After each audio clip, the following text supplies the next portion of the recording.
Welcome to Brainstoryum. I'm Anna Tizard, award-winning dreampunk and deeply weird fantasy author, and yes, that's me and my fiction that's deeply weird. Explore and imagine with me the most unexpected story ideas using the surrealist word game of Exquisite Corpse. Find out more and join in at annatizard.com. This is a storytelling challenge unlike anything you've tried before.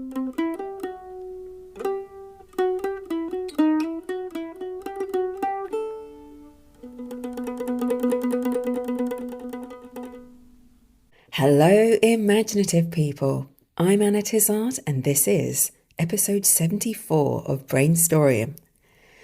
Now, in my last collection of short stories, the theme of portals and immortals, which became the title, seemed to emerge of its own accord, intuitively, as I began to recognise these ideas cropping up again and again in my otherwise very different stories. And so it was almost in retrospect, or certainly after I'd got most of the first drafts written, that I made that firm decision to go with that theme. And really, it influenced my final decisions on which stories to include in the collection, not very much else. But this time, I want to do more. Now that I'm trying once more to build towards a new collection, it's high time I put another one together. I feel like I want to be more proactive. I have observed a theme emerging, but I feel like I have lots to learn, and I'd like to use this show to share some of my learning process along the way. And that's good because part of the pleasure and the excitement of being an author is to learn. You're always learning. And as this is a story brainstorming show, and my listeners send me words which I then turn into writing prompts, why not share more of my thoughts and my learning through my process of writing and experimenting with stories, because that's what I'm doing. The theme that I'm already slightly obsessed with, and if you glance back at some of the latest story brainstorms, you'll notice that it's there, is weird creatures. Sometimes monsters, but not always. Creatures can include ghosts, dragons, creatures from fairy tales, mythology. We've had a few kelpies on the show, and characters who aren't completely human. Now, I'm not a horror writer. Sometimes I dip into horror themes or get a little bit spooky or scary, but if you've listened to the last show, the Trope Special, you'll already understand that authors potentially borrow story elements from all different genres. I don't like gore. If I'm reading a book with a bit of gore in it, I might grit my teeth and work through it if I'm particularly enjoying that book for its story and characters, but I definitely don't seek it out.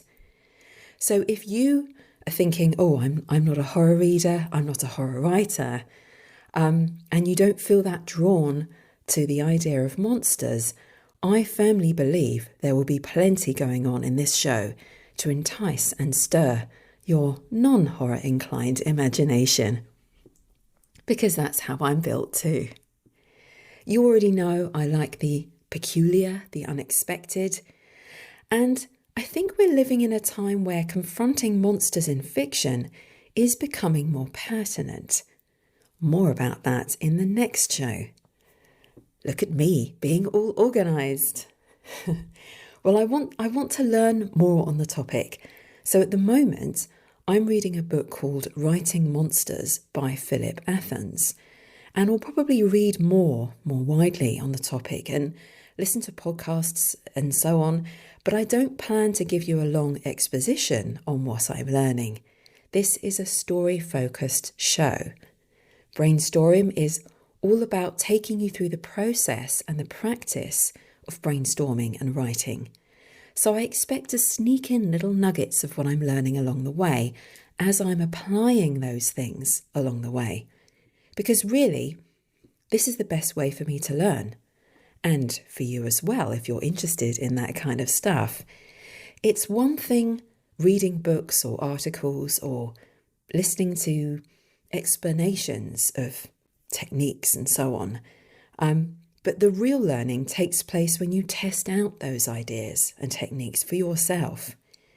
When they start to become a part of your writing and a part of your thinking while you're writing, then you're actively assimilating that knowledge rather than just reading about it at arm's length. It's all about making it your own. So join me in this journey into weird creatures. I have no idea how long I will focus on this theme in the show. You know I like variety. I look for variety in everything I write and read. Ultimately, I want to learn as much as I can to make my next story collection the best it can be. But from my experience, creativity doesn't enjoy pressure. So ostensibly, let's keep the main goals in mind as fun, imagination, and learning. And we'll just see where this takes us.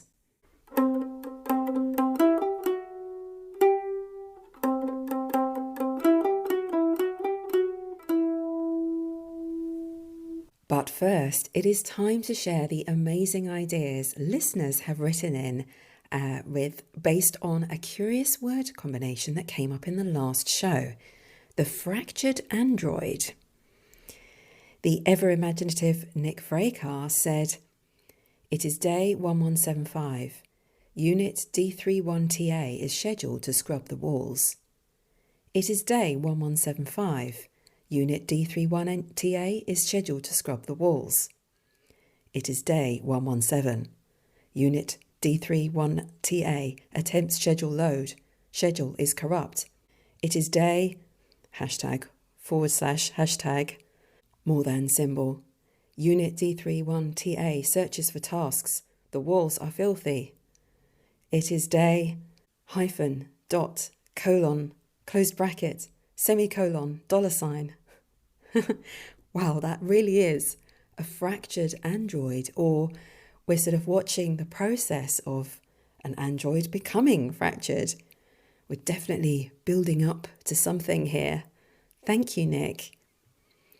Sylvia said, the android collected small shiny parts which would become itself. Soon it would be complete. So an android who's making itself out of pieces. That means it's fractured from the start rather than beginning as a whole and then being broken. Interesting approach. Thank you, Sylvia. I wasn't expecting that one. Judah Mahay said, Zipbot loathed his name, but not as much as the synthetic crackle to his voice, an augment by his new owner, that bastard of a 12-year-old twerp, Ronnie. Maybe he would accidentally step on the kid's foot the next time given an order, and of course screech apologies in his highest vocal range. Maybe, definitely, maybe. Well past human decibel comfort, he would smile if he could at the thought, if the damn snot hadn't glued a beard to his pristine metal chin that got stuck in his jaw gears. The door creaks, followed by a mischievous chuckle. Ronnie. Ooh, a slightly evil, mischievous character here. I like that the voice is hinted at being kind of fractured itself from the start, which gives away its personality. Kind of creepy. Thank you, Judah. Eric Montgomery said, when a frozen android is hit by a lab laser, he doesn't shatter. He multiplies into 3,426 tiny, confused versions of himself. Some form a cult, one starts a police chase in an RC car, and another just married a stapler. Now scientists must stop them before they unionize. So, I think this story idea definitely proves the total is greater than the sum of its parts, or it will be if the scientists fail to put the pieces back together again after they've had these bizarre separate adventures. I love the whole marrying a stapler thing. That cheered me up today. Thank you, Eric. Right, well, let's see what new ideas emerge from the Socks of Destiny. That's right, and for those who haven't listened before or played before, Exquisite Corpse mixes different players' words and phrases into a sentence that goes describing word noun, action, describing word noun. And so it is with slight trepidation, as ever, and excitement that I reach into the describing word sock. Our first word is from Alessandro Bozzo. Elegant. Okay, we have someone or something who is elegant. But what would that be? Our first noun is from Sophie de Soles. Street vendor. Okay. An elegant street vendor could be someone with a market stall who happens to be elegant, or maybe what she sells is elegant or lends itself to that part of her personality. Selling clothes. I imagine long gypsy style skirts and dresses and floaty clothes. Let's see what the middle part is, the action, before we run away too far with this elegant street vendor. This is from Storkey. Infiltrated the vault to find. Ooh, this street vendor is up to no good. Let's see what she finds. So the next describing word is from Mariah. Antique. Oh, that could work, because something precious, something of value would be kept in a vault, perhaps. I was thinking of a bank vault, but that's not necessarily the case. Let's just see what the final word is. This is from Alessandro Bozzo. Philosopher. So we have an antique philosopher inside a vault. So the entire Exquisite Corpse is the elegant street vendor infiltrated the vault to find the antique philosopher. What if, and yes, I am trying to put on my weird creatures themed hat while I think about this. What if the antique philosopher is a ghost so old he cannot quite remember who he is? Just a fading fragment, a flutter in the side of your eye. A groan slipped out. His voice shuffles like paper. After he speaks, there's a whisper of other bits of paper around him. Money? Because I'm still stuck on this idea of a bank vault. When she hears his voice, she also hears the rustle of money, and then she realises that he's inside a bank vault. I have this feeling that she's gone looking for this ghost.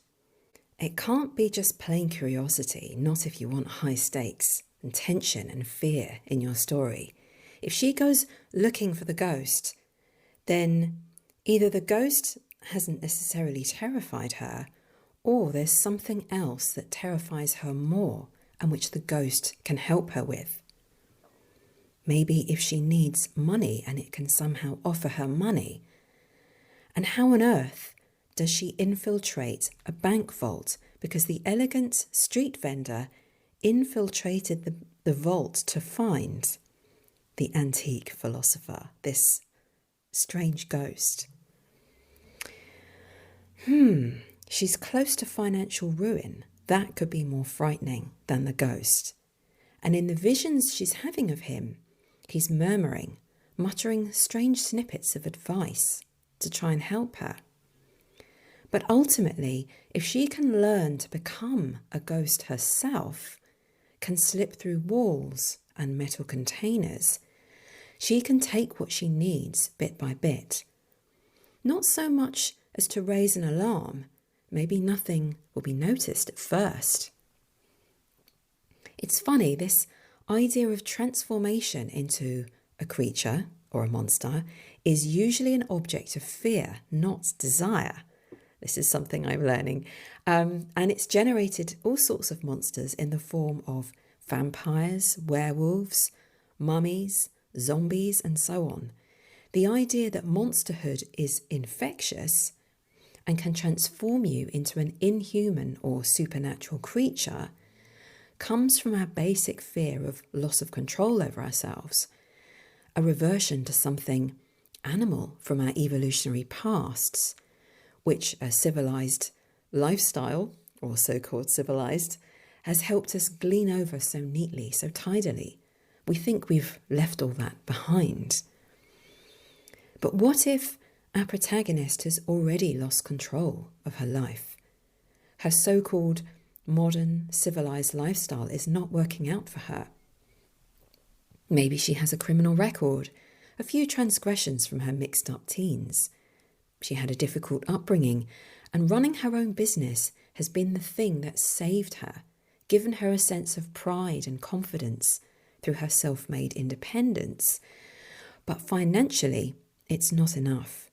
She's just not making enough money for the rent.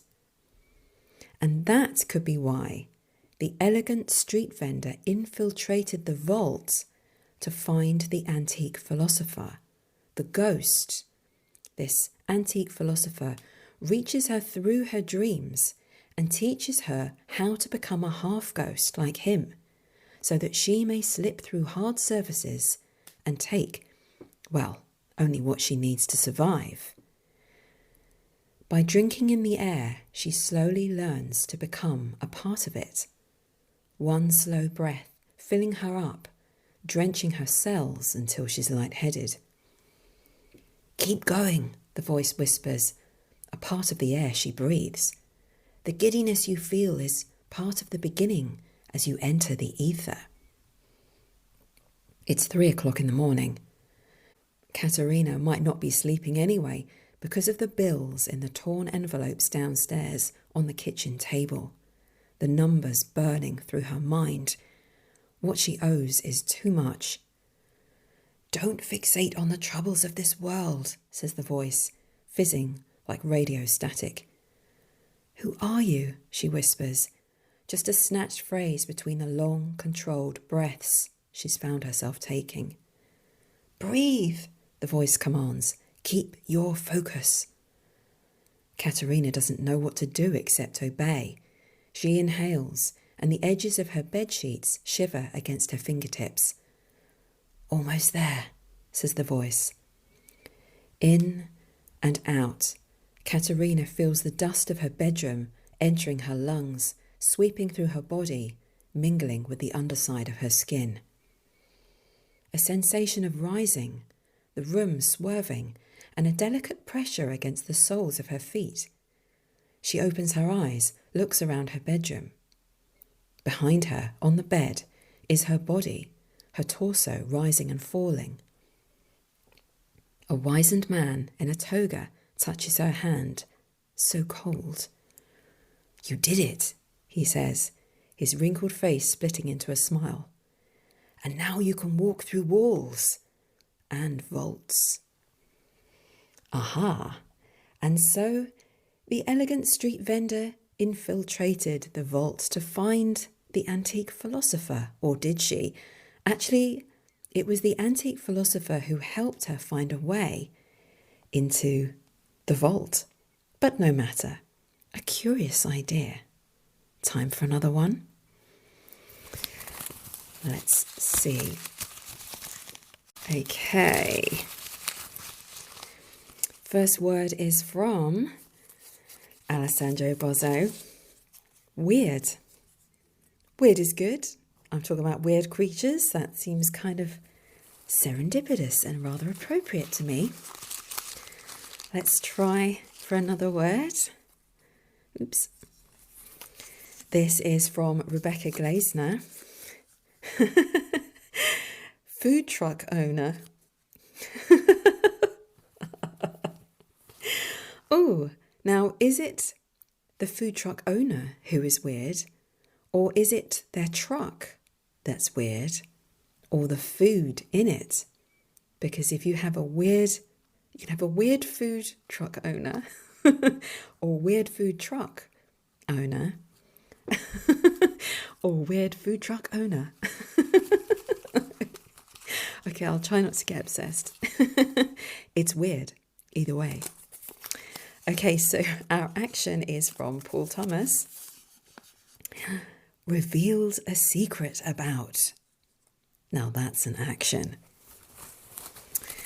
Ooh, what is this weird secret about? So our next describing word is from Sean, also known as Blue Wizard Facts. Mindless. Mindless makes me think of zombies. I'm not really a zombie writer, but I'm, as someone who's learning about writing about creatures, I am open to these things. So the last word is from Alessandro Bozzo.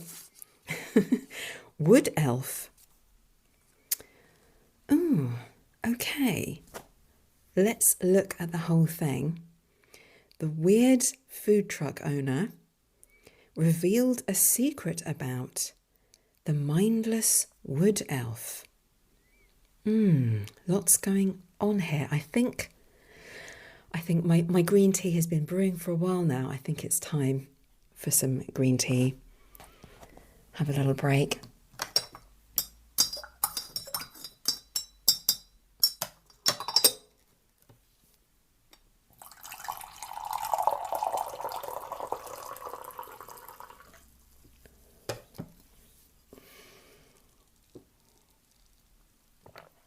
Okay. So, let's have a look at this. I think I'm going to start first with the mindless wood elf, because are we talking about a blend of creatures here? A zombie elf, if it's mindless?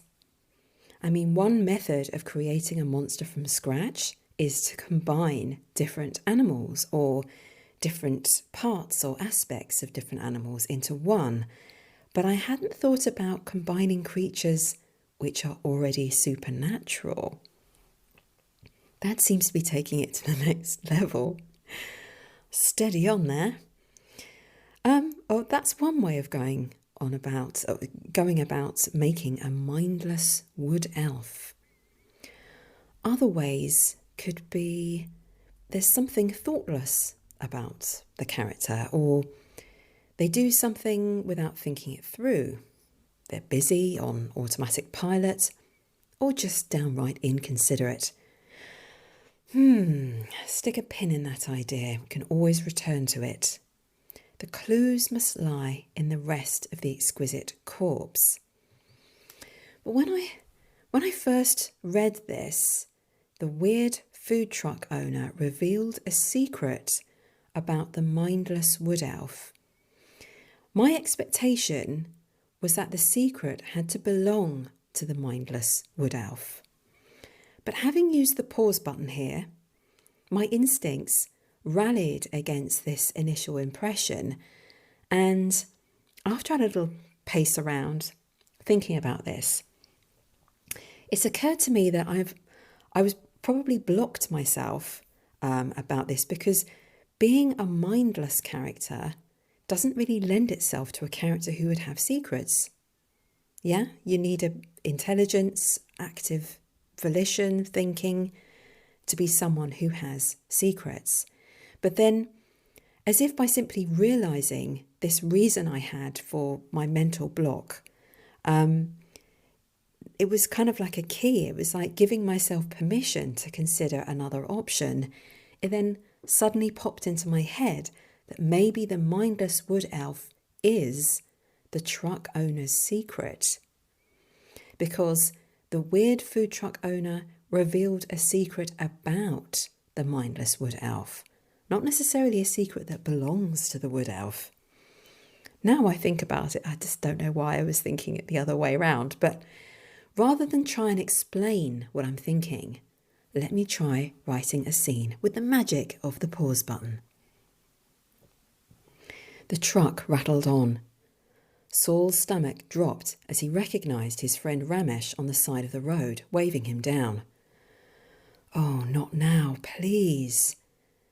But in this suburban street, just a few twists away from the country roads, there was barely any traffic. Saul couldn't pretend to miss him, so he slowed the truck and wound down the window. Why, oh why, didn't he have a working radio on this thing?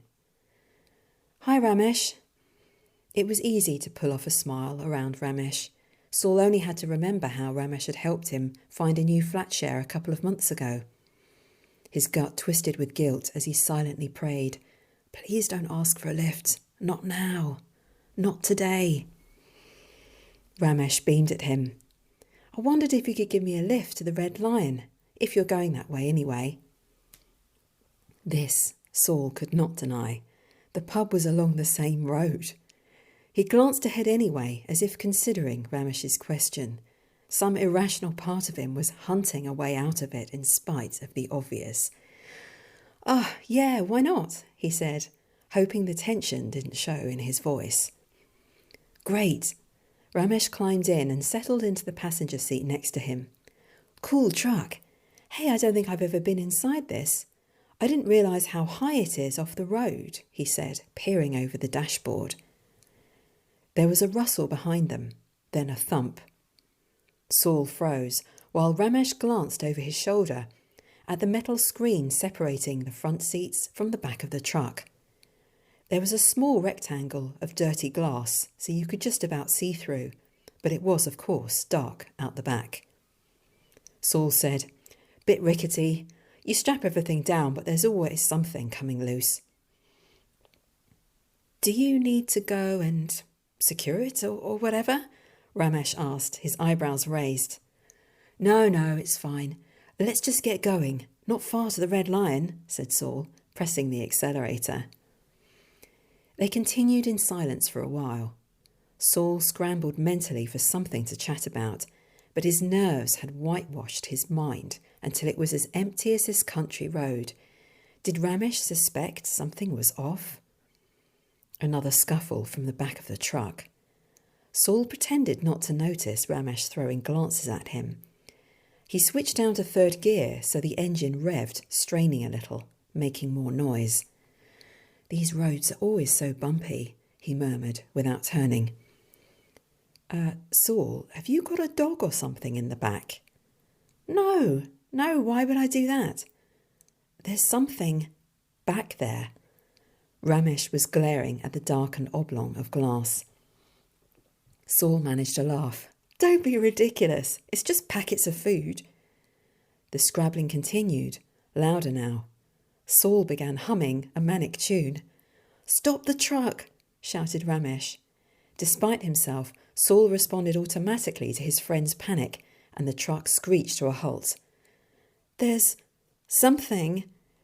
Saul began to roll his eyes in readiness for a sarcastic comeback, but found his wide gaze locked in a staring match with the elf through the glass. That weird little creature who'd hopped into the truck yesterday evening, quick as a squirrel. He'd only seemed interested in the packaging. What could be the harm in keeping him just for a day or two to see what he did?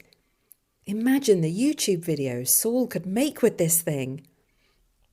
Small, black, hungry eyes glared back, its mouth covered in biscuit crumbs. It was breaking into the food now? And so it was that the weird food truck owner revealed a secret about the mindless wood elf. His own secret, that he was keeping it as a kind of pet, though it was proving to be more of a pest than a pet. What next, I wonder? Is this a kind of zombie-like elf that just chomps through everything? It's a possibility. Let's try for another exquisite corpse. Okay, so our first word is from Mariah. Flabbergasted. There's a word I haven't come across for a while. Utter astonishment. Who or what was flabbergasted? This is from Sean, also known as Blue Wizard Facts. Fairy godmother. Ooh, now that is different. A flabbergasted fairy godmother. Let's try for an action. This is from Alessandro Bozzo. Sealed a dark contract with. Ooh, is it going to be a monster or something? What could this be? So the next word is from Sean, Blue Wizard Facts again. Broken.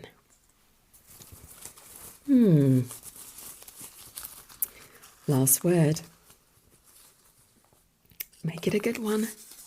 This is from Rebecca Gleisner. Okay, from magic to high tech, we have alternate reality architect. Gosh, okay. Well, I think my first impression is that any fairy godmother would be flabbergasted at the very concept of an alternate reality architect. I mean, she's from a world of traditional magic with a big dress and a sparkly wand, a character who's plucked from old-fashioned fairy tales and whose primary concerns are likely to be around the fortunes of a young woman looking for marriage. Faced with augmented reality technology, she is likely to be flabbergasted. So the flabbergasted fairy godmother sealed a dark contract with the broken alternate reality architect. Oh God, there's quite a lot going on in here. I have to admit, I used the pause button to look up, double check what alternate reality is as opposed to virtual reality. Because when I first read this, I thought, don't you mean virtual reality? But they are two different things. Broadly speaking, from what I found out, apologies if you already know this, but I did not. Virtual reality is about entering a made-up world, often in the form of games. And at the moment, you need a special pair of goggles to navigate around anywhere that doesn't actually exist, okay? Alternate reality, sometimes known as augmented reality, actually augmented describes it better because you're using technology to pretty much overlay reality. And one of the ways you might use it, is social media apps where you have a photo of yourself and you adapt it so you have cat ears or something like that. But more usefully, alternate reality is used in the design of homes, buildings, architecture in general, so that you can explore a real space with additional digital information laid over the top of it to test it out, to see what things look like. So it's kind of like you're sort of imagining stuff, but that imagined stuff is in the form of digital imagery that's overlaying reality. So going back to the Exquisite Corpse, I'm looking for a reason why this fairy godmother is flabbergasted. Because this feels like a powerful word, and it has to have something to do with her motivation to seal a dark contract with an AR architect. And when I was first thinking of virtual reality instead, it would have been her amazement at fantastical worlds that have been designed by a VR architect. And I was thinking, maybe her magic is running out and she wants to try and supplement what she does with some kind of fantasy reality building using technology. Though she shudders to even think it, could she fob off some of her clientele with pretend husbands? Or just give them adventures into virtual worlds to distract them from their lonely lives and give them a sense of other options, even if they're not real. But since we have an AR architect, what's worthy of her astonishment there? Maybe, I imagine that AR is used in military applications. It must be. So when an army is training to, I don't know, barge into a building where there are terrorists, or practice handling a siege or a kidnapping situation, and they literally go in to a building that exists, carrying their guns and everything, but they'll all be wearing equipment so that they see digital images of people and terrorists who aren't there, whom they can target and shoot at because they are just digital images. Practicing violence like this with a high level of realness would be shocking to a fairy godmother. I feel like this is the best example I can think of right now of a shocking form of AR in the eyes of a fairy godmother. But then again, perhaps she has her own reasons for desperate measures and this dark contract. My dear, what can ever be the matter? Selina jerked, peeling her face off the desk to stare around groggily. Who's there? Nothing. She must have been dreaming. Had she really fallen asleep? The lights were out. She didn't remember turning them off. Her box of personal things sat next to her laptop screen, ready to take home. Dread and utter misery rolled over inside her again, a relentless tidal wave. Her job, her life. She'd been so excited about designing this new terrorism target practice system. She'd been so close to getting it right. But there was a bug in the system. Day after day, Selina said she would clean it up. Day after day, the virus, or whatever it was, remained. Virus, that word gave her the chills. The idea that the system had been bugged somehow. She sat up and wrapped her jacket round her, shivering and wondering again who had turned out the lights. A sympathetic cleaner? She should never have stayed this late. Even if it was just the cleaner, she had to be so careful about these top-secret programs. Any prying eyes could lead to information being leaked. And worst of all, a leak could travel both ways, like a virus, if that's what it was, slipping in and chewing away at the program. She smothered a sob. She'd stayed late to give it one last go, but all her efforts dissolved to nothing. My dear, is it really that bad? A lady in a glittering pale blue ballroom dress hovered above Selina's desk. A scream caught in Selina's throat. She couldn't make a sound. Since Selina couldn't speak, the ghost woman opened her hand delicately. You said something about a virus? Selina could do nothing but nod vigorously. Oh dear, I'm not very good with diseases. Selina opened her mouth with a croak and managed, Not that sort of virus. Well, what is it then? This pretend world you're building has something inside it that is destroying it, harming it in some way? Is it a type of monster? My usual charge is to find husbands and to sprinkle serendipity upon young people looking for love. She gave a stir of her wand, but only a small scattering of glitter dispelled from the end. The ghost woman's expression crumpled in dismay before she straightened her face into a smile, a little forced. I don't know if I'm actually talking to a ghost or a fairy godmother, said Selina. I suppose you could call it a kind of monster. It's weird. Selina rubbed her tired face, dragging her fingers over her eyelids and the bags that had gathered underneath. It's weird you say that because now I think of it, there have been times when I've seen glimpses. An image flashed behind her eyelids. A silhouette, a ragged shape that made no sense. She'd seen it time and again as she'd searched through the system, hunting for the source of the virus. Once, as the shadow turned, fangs curved down like scimitars, claws outstretched. But that's ridiculous. I've been working late. My imagination's got ahead of me. My dear, if there's any chance this is a monster, then speak up. Why? Why do you want to help me? Who are you? And how can I trust you? This whole program and everything about it is top secret. And yet, Selina added to herself, I don't even believe I'm really talking to a ghost or a fairy godmother, whatever you are. I must have truly lost it.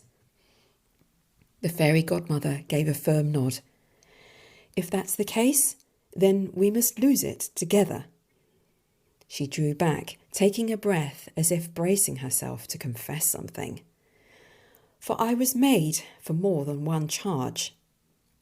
Selina couldn't be sure of it, but the fairy's light quavered, as did the woman's voice, as she announced, I was not only made to help women find husbands. She swallowed and held her wand aloft, as if in defiance of its lack of glitter. My magic is fading. I cannot offer wishes any more. And it was prophesied to me that when this was to happen, there was one thing I could do which would replenish my magic as surely as if I'd been reborn. If I help someone destroy a monster. If you can show me into this world you have created, I will do what I can. And I have no doubt that this will help us both in the long term. Well, I wasn't expecting that. And so it was that the fairy godmother sealed a dark contract with the broken alternate reality architect. But is it the AR architect who is broken? Or is it the alternate reality which she's working on that's broken? Having explored this a little bit through this little draft scene that I wrote, I'm inclined to wonder if there's a bit of both. Because I feel like what I'm starting to learn about monsters is monsters are representative of something within us. Perhaps always, whether or not you bring that out in your story literally. So it's definitely something to sort of think about alongside the actual writing of a story.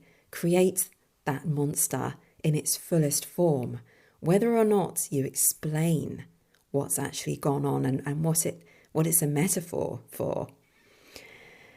If you're generating a digital alternate reality, and if there is such a thing as magic, even if that's fading in this cynical world, then maybe your own psychology or emotions might infect the system you're working on. And this would lend an emotional reality to what's going on when these two mismatched characters go on the hunt for a virus, which might actually be a kind of monster.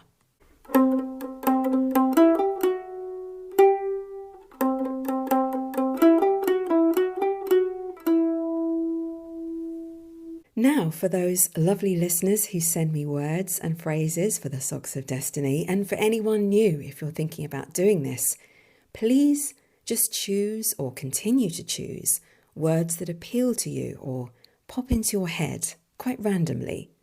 Don't necessarily try to include a lot of monsters or creature-related language. Part of the challenge and the natural serendipity that seems to emerge sometimes with Exquisite Corpse comes from the true randomness of the words and how different they are, how mismatched. if all the words I receive are monster or creature related, I may have a slight problem, because if the mummified zombie was transformed into a monster by the pixie-like beast, if I receive or I put together an exquisite corpse like that, that could be quite tricky. And the room's getting rather crowded. There's a lot of monsters going on there. So by all means, throw in 1 or 2 creature words if you fancy. But please keep the variety going, as per usual. Let your mind wander around different word possibilities when you submit, because that's what seems to work really well. And thank you in advance, because these story brainstorms wouldn't be what they are without you. As mentioned, next time I'll be talking in the introduction a little bit about the relevance, the pertinence of monster confrontation in today's fiction, as there are some rather juicy theories I came across on this topic that I'd really like to share with you. In fact, they're part of what nudged me into the decision to take this direction for my next book. In the meantime, if you have an idea you'd like to share in the show on, let me see, the mindless wood elf, or maybe the broken alternate reality architect, if that tickles your fancy, you know what to do. Just hit the contact button on any page footer at annatizard.com and let me know if you'd like a shout out. And if you'd like to try expanding your story idea further, or any story idea that you're working on, don't forget to check out the new Story Tropes page at annatizard.com/tropes and see what new directions these story elements suggest. Until next time, go forth and be inspired. I hope you enjoyed today's Brainstoryum. You can find out more about Exquisite Corpse and my series, The Book of Exquisite Corpse, at annatizard.com. Subscribe to my e-newsletter and you'll get volume 1 for free. And while you're there, why not submit a few words to the Socks of Destiny on my play page? You may inspire me or inspire yourself to write a unique new story. See you next time.